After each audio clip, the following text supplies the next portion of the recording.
The fertile plains of the Irrawaddy Delta, often described as the rice basket of Myanmar. But for many years, parts of the land here stood idle after it was confiscated by the government in the 1990s. Land seizures were common during the military regime's rule, but speaking up against them was almost unheard of. Today, people are encouraged by a wave of political reforms and more willing to demand their rights. Some do that by simply working on land they consider theirs, an act of defiance that has landed some in prison on charges of trespass. Thein Sein is a farmer who helps fellow villagers reclaim what they say is theirs. It's possible to get back the land which was lawlessly confiscated from the farmers as long as we are united. Farmers have also become bolder, taking their grievances to the streets, but there have been consequences.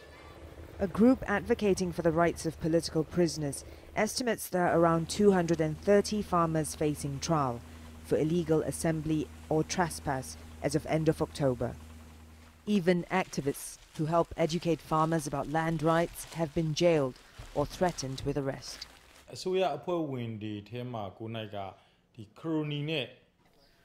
The wealthy cronies in the companies that confiscated the land remain part of the government, so despite some reform initiatives, their interests remain deeply entrenched in this conflict.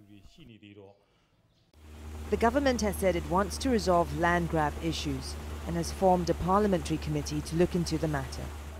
But one lawyer who handles such cases says the committee's scope is limited and its independence is curtailed by having to refer cases back to the administration.